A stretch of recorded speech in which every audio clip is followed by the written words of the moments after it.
প্রিয় ছাত্রছাত্রীবৃন্দ, আজকে আমি মাধ্যমিক ভূগোল বিষয়ের পঞ্চম অধ্যায় থেকে পর্ব 10 ভারতের পরিবহন ও যোগাযোগ ব্যবস্থা থেকে কিছু গুরুত্বপূর্ণ এমসিকিউ প্রশ্নোত্তর তোমাদের সামনে তুলে ধরলাম। এসব প্রশ্ন উত্তরগুলি দেখে নিই। 1. ভারতের জীবনরেখা বলা হয় রেলপথকে। 2. ভারতের পূর্ব রেলপথের সদর দপ্তর কলকাতায়। 3. রেল পরিবহনে পৃথিবীতে ভারতের স্থান তৃতীয়। 4. সোনালী চতুর্ভুজ যে পরিবহন ব্যবস্থার সঙ্গে যুক্ত সড়কপথ। 5. সোনালী চতুর্ভুজ যুক্ত 4টি শহর দিল্লি, মুম্বাই, চেন্নাই, কলকাতা। 6. উন্নয়নের জীবনরেখা বলা হয় জলপথকে। 7. ভারতে সোনালী চতুর্ভুজের দৈর্ঘ্য 5846 কিমি। 8. ভারতে প্রথম রেলপথ চালু হয় 1853 খ্রিস্টাব্দে। 9. ভারতে প্রথম বিমান পরিষেবা চালু হয় 1911 সালে। 10. টেলিফোন আবিষ্কার করেন গ্রাহাম বেল 1875 সালে। 11.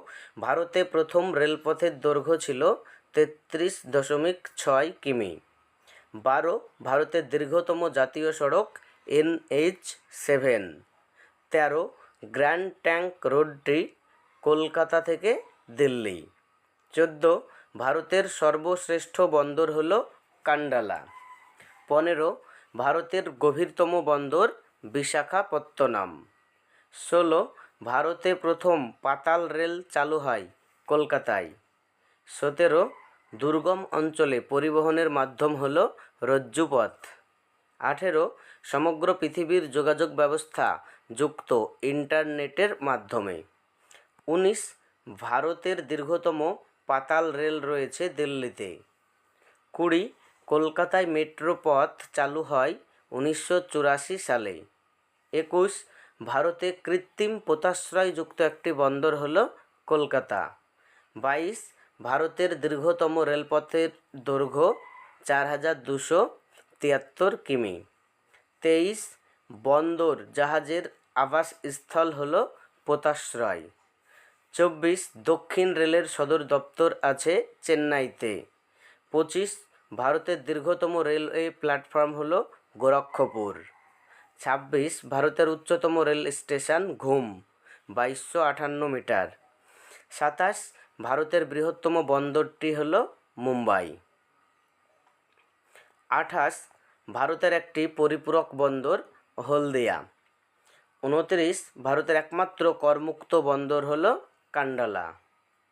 30. ই-মেল হল বৈদ্যুতিন ডাক ব্যবস্থা। 31. উত্তর পূর্ব ভারতের প্রবেশদ্বার বলা হয় শিলিগুড়িকে। 32. কলকাতার জীবনরেখা বলে কলকাতা মেট্রো রেলকে। 33. উত্তর রেলের সদর দপ্তর অবস্থিত দিল্লি। 34. দক্ষিণ রেলের সদর দপ্তর অবস্থিত চেন্নাইতে। এই হচ্ছে এই যোগাযোগ ও পরিবহন ব্যবস্থা থেকে গুরুত্বপূর্ণ কিছু প্রশ্নোত্তর। পরবর্তী ভিডিওগুলি পেতে চ্যানেলটি সাবস্ক্রাইব করে পাশে থাকা বেল আইকনটি অন করে রাখো।